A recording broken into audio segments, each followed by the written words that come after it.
Hello, and welcome to another episode of the Duke It Out Wrestling Podcast, where I, Duke, talk about the events from the past, present, or future that happen in the world of professional wrestling. Now, if you haven't noticed on this channel, I haven't been able to upload a video in almost 3 weeks, and it's not by choice. I was ready to make a lot of videos because there was Forbidden Door coming up and Blood and Guts that following week, which was in Detroit, which is my hometown. So I was so excited to make content for those events. And then about a week or so before that event, I was getting really sick. I started off with a sore throat and I was getting really scared because at first I was thinking, please, for the love of God, don't let it be COVID. Please, for the love of God, don't let it be COVID. Because then I knew for sure I would have to miss out on both Forbidden Door and Blood and Guts, and that would have just broken my heart. But I kept getting negative COVID tests, so I'm like, okay, this doesn't seem to be COVID. What's really going on? And my finger was swelling up, and at first I thought that was something different from maybe a hangnail or something, but it turned out it was my finger that I gotten a cut on that I didn't really notice, and that got infected, and that caused me to get sick because on my finger caused apparently a bacterial infection. I know a little bit too much detail. It's pretty gross, but that's what I was dealing with. I was in a lot of pain. I was on a lot of antibiotics, and I was trying to figure out when would be a good time to come back and make a video, even though I still went to Forbidden Door, still went to Blood and Guts, even though my finger was in a ton of pain, and I knew I wasn't going to be able to have as good of a time as I would have if I was completely fine.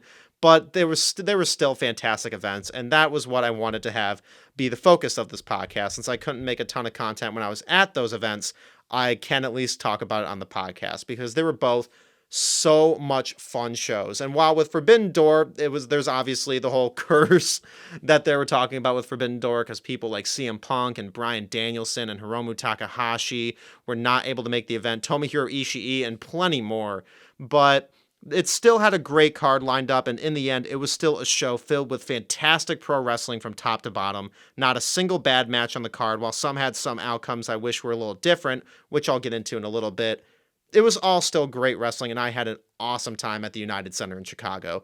And plus, since I've been to a few pro wrestling events in Chicago per se, but they were never in the actual Chicago city. It was always a city that bordered Illinois, like Rosemont. But this one was actually in Chicago, which was great, and I got to walk around the city of Chicago after the show and stay at a hotel in Chicago, which was all really, really fun, besides the fact of having the stupid freaking infection.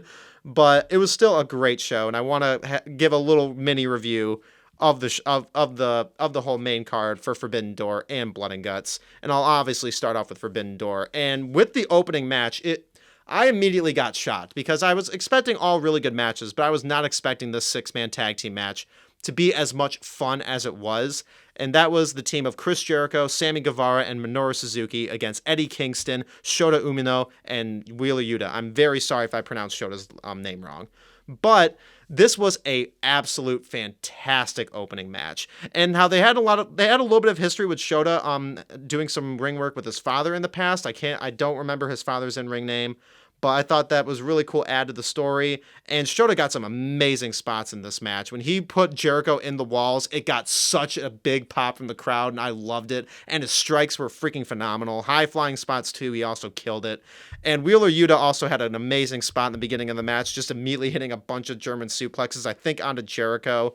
And Minoru Suzuki just kicking a ton of ass. Sammy Guevara's high-flying spots got great reaction from the crowd. And Eddie Kingston's brawling was absolutely incredible, and especially when he faced off with Minoru Suzuki, that got a huge pop out of me. And the match got a lot longer of a time span than I expected. I think the match was overall around 20 minutes, and Chris Jericho ended up getting the win, pinning, I believe, Shota, and it was a fantastic 6-man tag. Like, one of the best 6-man tag team matches in recent memory. It could be a little bit biased because I was there live, but holy hell, that match blew me away. And second match on the main card was a 3-way winner-take-all match for the Ring of Honor World Tag Team Championship and the IWGP Tag Team Championship, with FTR against United Empire, the team of Great O'Khan and Jeff Cobb, against Roppongi Vice, of course, Rocky Romero, and Trent Beretta. This was a very fun back-and-forth tag team match. It was filled with great spots. And, of course, the one memorable spot that everyone was seeming to talk about was the botched pinfall. I think it was Cash trying to pin someone, and Cash was being pinned, and the ref counted to 3 from what it seemed like at first, but then the pin still got stopped and the pin didn't count. That got a weird reaction from the crowd for a little bit. But then as soon as FTR got the big rig and got the pin, the crowd made a huge pop, which made up for it. It was great to see FTR continue to have an amazing year, to also add the IWGP Tag Team Championships onto their resume. What an incredible 2022 for FTR. And regardless of that botch spot, it was a really fun back and forth tag match. And next was a fatal 4-way for the inaugural AEW All-Atlantic Championship, with Pac defending against Clark Connors, not really defending, he won the title, spoiler if you haven't watched Forbidden Door, but it was Pac against Clark Connors, Miro, and Malachi Black.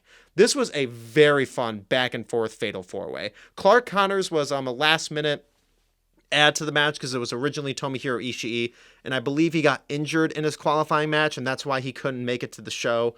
But Clark Connors more than made up for it with a fantastic performance, giving such great energy. The Chicago crowd were immediately on his side pretty quick, and when he was able to spear Miro through the table on the outside of the ring, that was an incredible spot. And while it did take a little bit of time for this match to really get going, the last 5 minutes of this match were super freaking intense.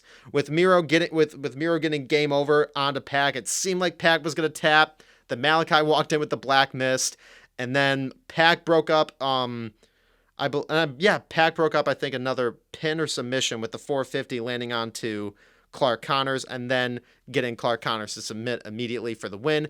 Pac wins his first championship in AEW, becoming the first ever AEW All-Atlantic champion. And while there is going to be the talks of maybe there are starting to become too many singles champions in AEW, it does make sense with such a talented, stacked roster to add another mid-card title to the belt. And the All-Atlantic Championship, I think, is a great add, especially since he immediately went to defend it on Rev Pro and not in AEW, so it could have some great promotions for any indie events to have the main event be an All-Atlantic Championship match or anything like that. But Pac really deserves this championship win, his first championship win in AEW, long overdue. I was very excited to see it. It was a great match.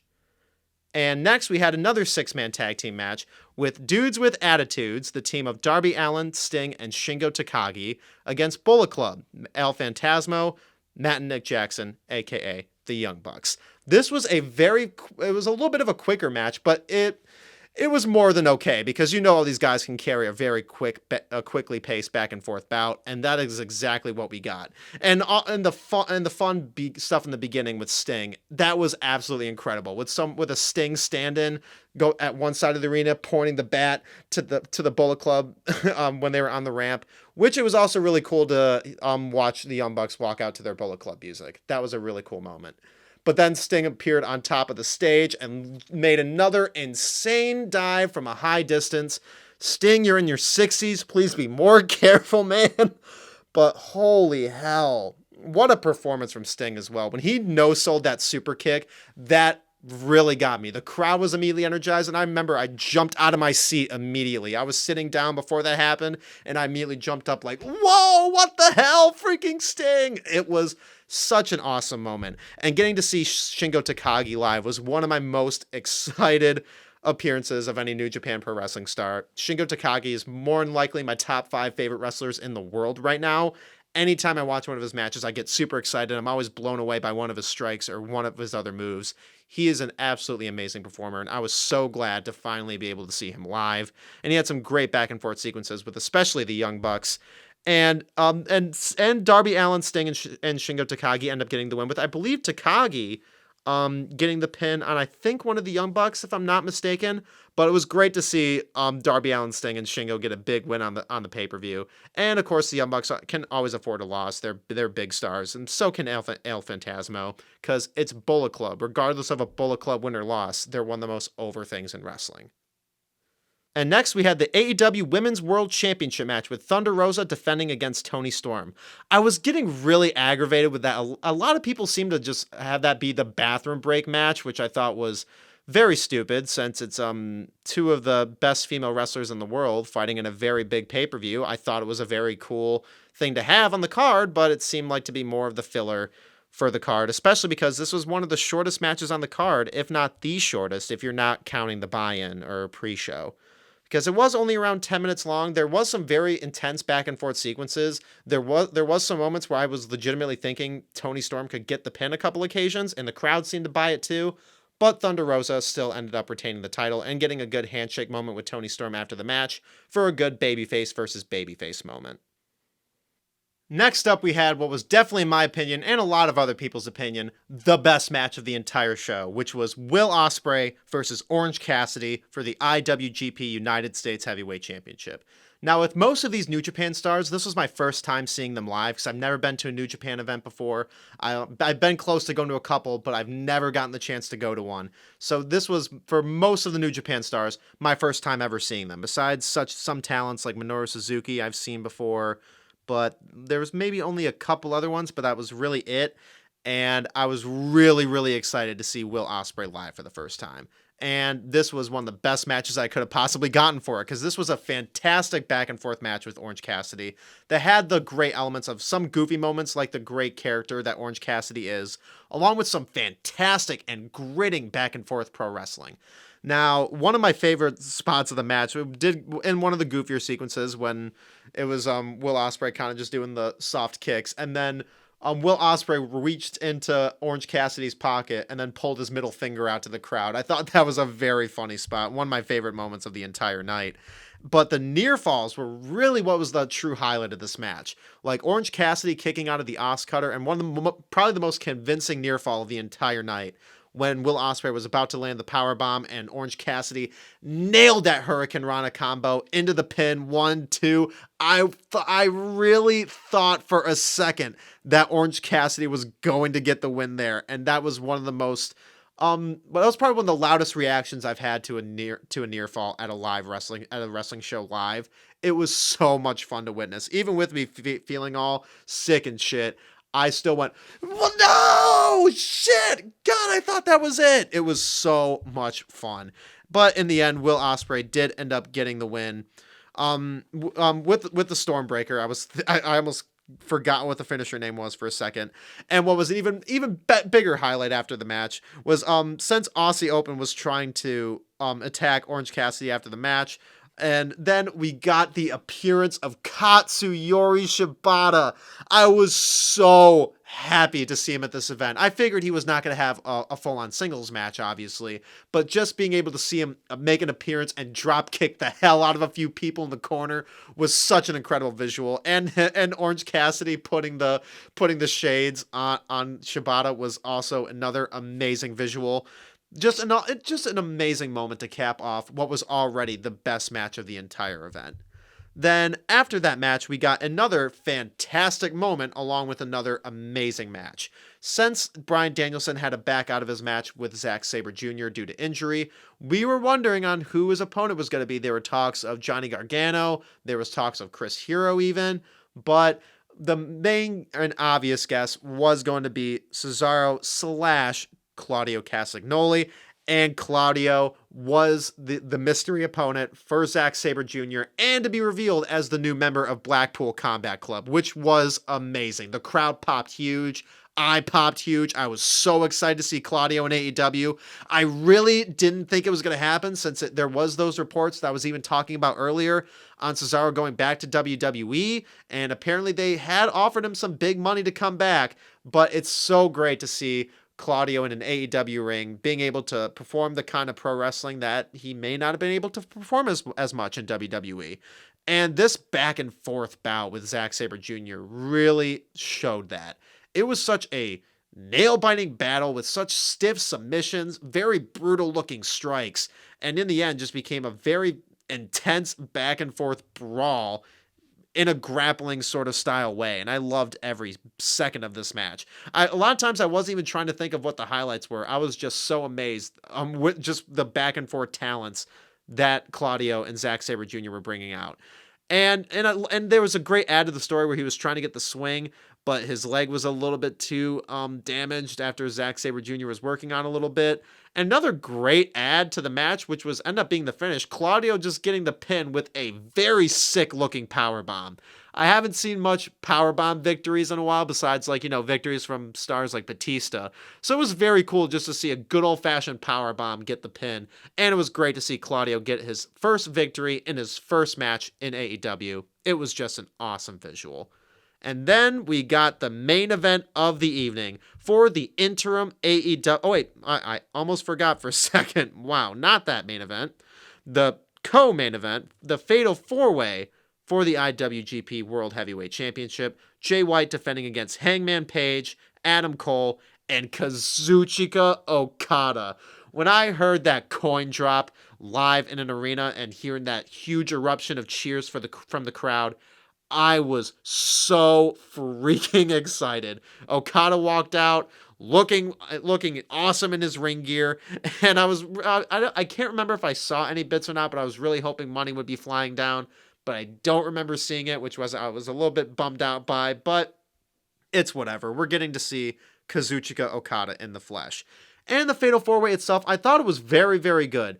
There were some very fun sequences in the beginning, especially with the sequences with Hangman Page and Okada. I was really getting amped for it, because for a minute I was really hoping that it was going to be a regular singles match between Okada and Hangman, and then maybe an IWGP World title match with Jay White and Adam Cole. But since Adam Cole was injured, and it seemed that his injury might have gotten worsened during this match, it does make sense that they combined it into a Fatal 4-Way. And they got some very fun back and forth moments, but the ending did kind of suffer this match a little bit, because there was back and forth work with with Adam Cole and Kazuchika Okada. I believe Kazuchika did hit the Rainmaker, but not to its fullest extent, because I remembered even thinking after the match, I really wish I could have seen a full-blown Rainmaker in the flesh.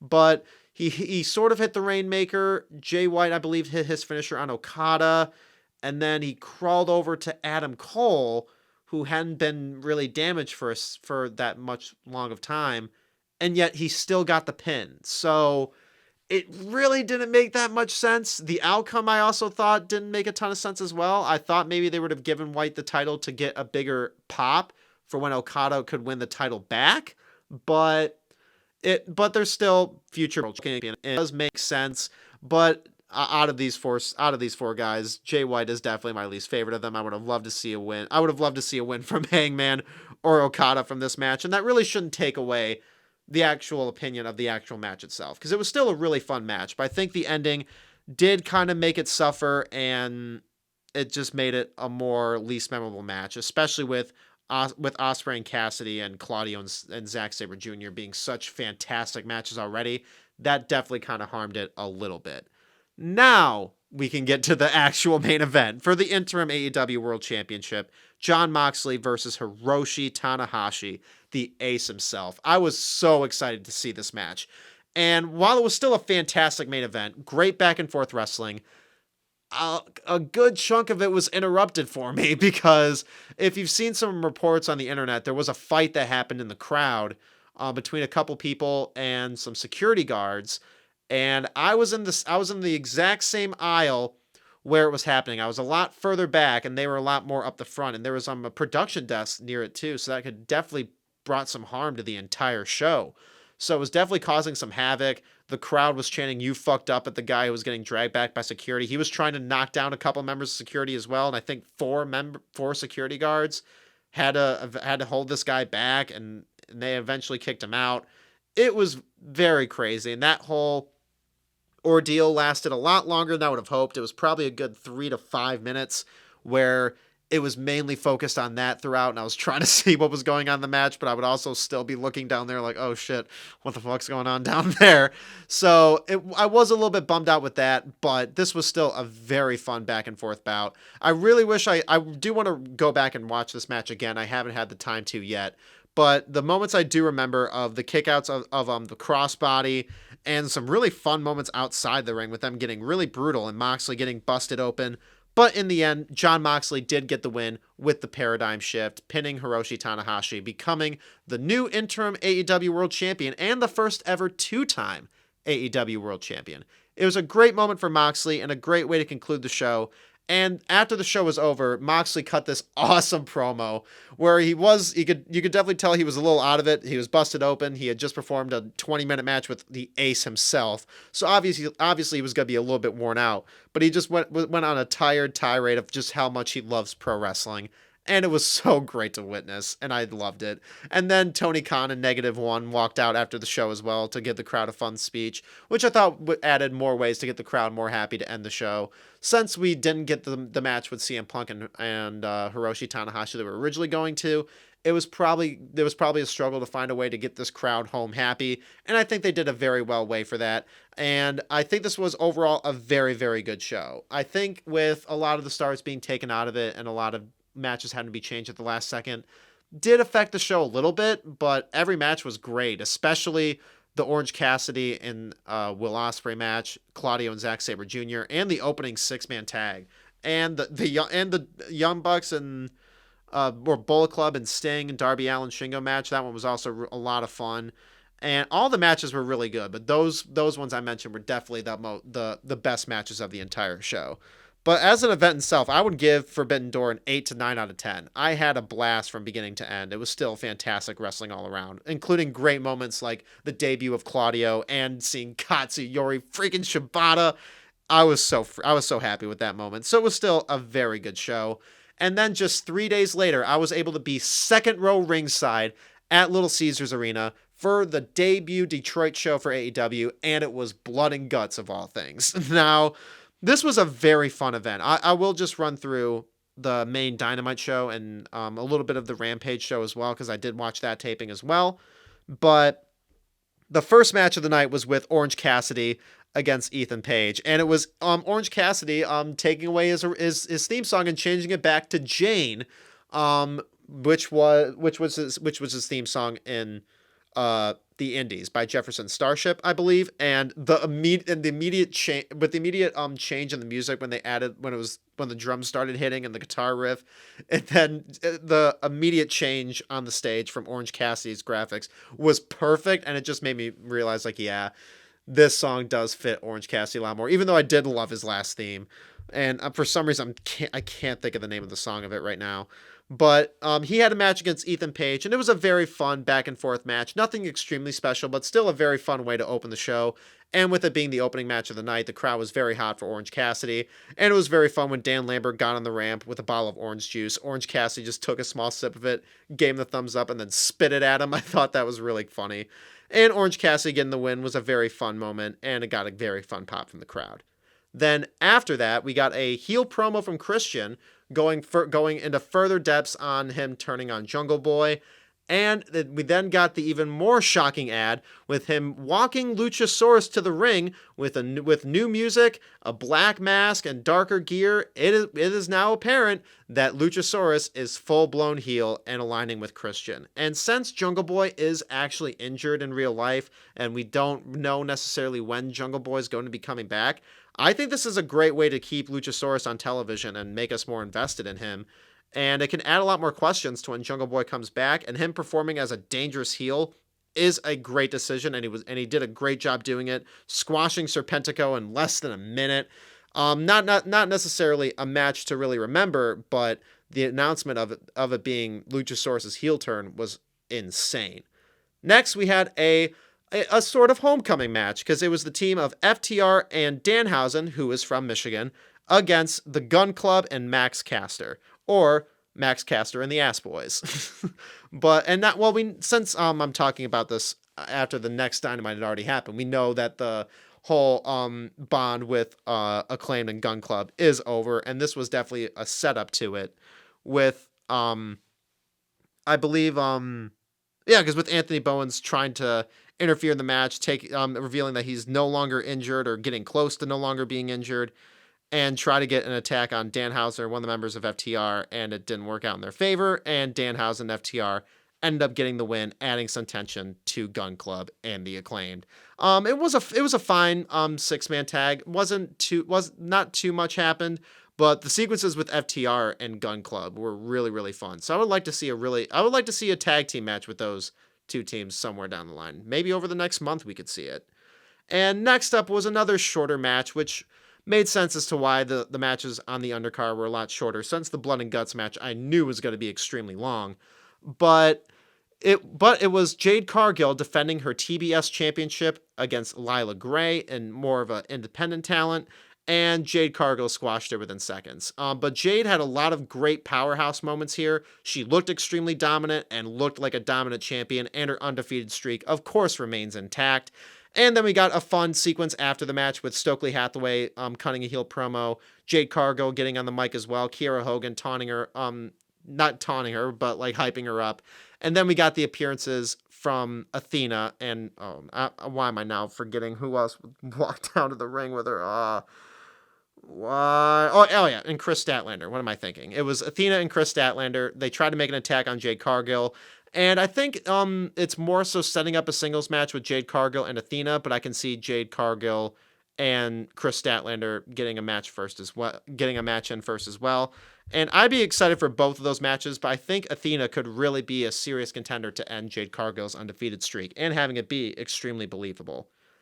But now we get to the Blood and Guts match. The team of Eddie Kingston, Santana Ortiz, and Blackpool Combat Club, which is combined of Jon Moxley, Wheeler Yuta, and Claudio Castagnoli, with William Regal at ringside against the Jericho Appreciation Society, the team of Chris Jericho, Jake Hager, Sammy Guevara, Daniel Garcia, Matt Menard, and Cool Hand Ange Angelo Parker, with Ty Conti as well on ringside.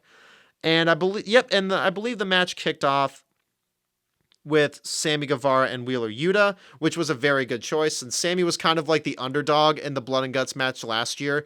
Wheeler Yuta's kind of more filling in that round with the babyface team this time around. So that was very fun back and forth work. And it was very, very fun. And it was very fun to see Chris Jericho at ringside just keep on bashing parts of the cage with the baseball bat before he got in the ring. I thought that was really funny. And I could try to go through spot after spot in this match, but I'll be honest, it's way too much to recollect. It was a 50-minute match, but it was absolute insanity and amazingness from beginning to end. I had such a blast watching this match live, and especially from the second row. I just had to keep looking left and right and left and right. It was absolute carnage, but in the best possible ways. But then once Eddie Kingston got into the ring, the last man to get into the cage before Blood and Guts officially began, it was insane. Him immediately whacking Chris Jericho in the head with the kendo stick and just immediately beating the shit out of anyone he can get his hands on. But I also have to quickly mention one of the disappointing outcomes of this match when Santana walked in. It was pretty quickly after Santana had walked into the cage. He got a couple cool moves in and then did a Uranagi on I believe Jake Hager or maybe someone different, or maybe it could have been Matt Menard. But Santana's leg, you could clearly see his leg or his knee buckle, and it clearly injured his leg. Santana immediately rolled over to the corner of the cage, didn't do anything for the rest of the match, and pretty soon after he was walked out by refs or maybe the medical team to the back, and it was then for sure indicated that Santana had definitely injured his leg, and we don't know how long he's going to be out of action, which is a shame because not only adding another injury to the AEW curse, but Santana is one of my favorite AEW talents. Him and Ortiz are not only an incredible tag team, but I feel like if they ever wanted to give him a singles push, he could definitely do it. He's got the charisma for it. He's got the intimidation on the mic for it, and he's great in the ring. So hopefully Santana can get a very speedy recovery. But the real craziness was when the cage door got opened after I believe Ty Conti attacked Aubrey Edwards and got the cage open, and Chris Jericho climbed to the top, Eddie climbed to the top, and they were having a fun brawl on top of the cage, seeming like maybe there could be a spot off the cage, like Jericho falling onto cardboard again. But then Sammy Guevara got on top of the cage, trying to help out Chris Jericho. But Eddie Kingston got the better hand of Sammy and threw Sammy off the top of the cage, and he landed through a table. It was absolute madness. And from my view, because I was on the opposite side of the cage from where Sammy fell, and I couldn't see fully to where he landed on the bottom because we were all standing up and jumping out and jumping like crazy. So I just saw Sammy fall for a split second. And for that split second, it looked like he was diving head first. And I'm like, no fucking way. Oh my God, did Sammy just freaking die? It was an insane moment. And then Claudio got to the top of the cage along with Matt Menard. And Eddie and Jericho were going at it. Claudio was swinging Matt Menard around on the top of the cage. And then, yeah, because Eddie Kingston had Jericho in a submission. But then Claudio also had Matt Menard in a sharpshooter. And so it was wondering on who was going to tap out first, and Matt Menard tapped out to the sharpshooter, which then brought the victory to Eddie Kingston and Blackpool Combat Club's team. And I thought it was a great moment, and it added some great tension with Eddie Kingston being upset that he wasn't the one to get the pin or the final win on Jericho, which is now leading to the barbed wire death match, I think next week on Dynamite or 2 weeks from now. But I'm very excited to see that match, and that blood and guts match was absolute carnage. It lived up to its name. It was definitely better than the first Blood and Guts match with the Inner Circle and the Pinnacle, since it didn't have, especially with the fact that it didn't have that awfully talked about ending. But it was absolute carnage from beginning to end. I loved every minute of it. The violence was crazy, with thumbtacks, broken glass, chairs, flying off the top of a cage through a table. It was absolute insanity, and I was so glad I was able to see there live. And I was able to bring one of my best buddies along with me, who isn't as much of a wrestling fan, but he had an absolute blast with the Blood and Guts match, and it was very great to also witness that with one of my friends. Then we're going to be getting to the Rampage taping, and the main thing I will talk about, which was the 20-man Rampage Rumble to determine the number one contender for the AEW World Championship. And this was filled with such incredible talents like Hangman Page, Penta, Roosh, Darby Allin, Matt Hardy, Orange Cassidy, such incredible talents. I can't think immediately off the top of my head how like all that were in there. But it was a very fun battle. It was a very fun Rumble. Brody King ended up getting the shocking win, and it was a great looking sequence of him hanging Darby over the top ropes in a chokehold. Darby was like just hanging off of his feet from Brody's chokehold, and then he just knocked Darby off, and that looked like a brutal landing. It was a very cool win for Brody. I was like, there was the inner fan of me that was always hoping like any of my favorites like Hangman Page. I'd want to see Hangman Page immediately get a shot at the title to redeem his loss with Punk. But it was really cool to see a talent that had never gotten a spotlighted world title match in AEW before get the win here. I thought that was really, really cool. And then the matches with Young Bucks and Hiroki Goto and Yoshihashi and Toni Storm and Nyla Rose were really good matches. I did sadly end up walking out during the Toni Storm and Nyla Rose match because we were wanting, I was really wanting to beat traffic because my finger was like already getting like really bad. I was feeling crappy. So I'm like, okay, this might be the time to end the night, which I was ashamed by because the match was really good. So I was like, I probably should have stuck around for those 10 minutes. I feel like an asshole. But I still had a very, very fun time at those events, despite the illness and all. Those were two very, very fun shows. I love going to pro wrestling events live. I honestly can't think of many other fun times I can really think of that are as high tier as being at a fantastic pro wrestling event. And Forbidden Door and Blood and Guts were fantastic wrestling shows. And being able to witness the first AEW show in Detroit was also a really cool visual. And I'm really excited to see what kind of show they do for the next Detroit show, because it should be amazing. Or maybe a pay-per-view. Do Full Gear here, perhaps. It would be cool. It makes sense. Detroit's Motor City, after all, and it's Full Gear. Why not do it? But anyway, that was this latest episode of the Duke It Out Wrestling Podcast. Thank you so much for listening. Please make sure to like this podcast, subscribe to the channel, ring the bell for notifications, and duke out your opinions below in the comments.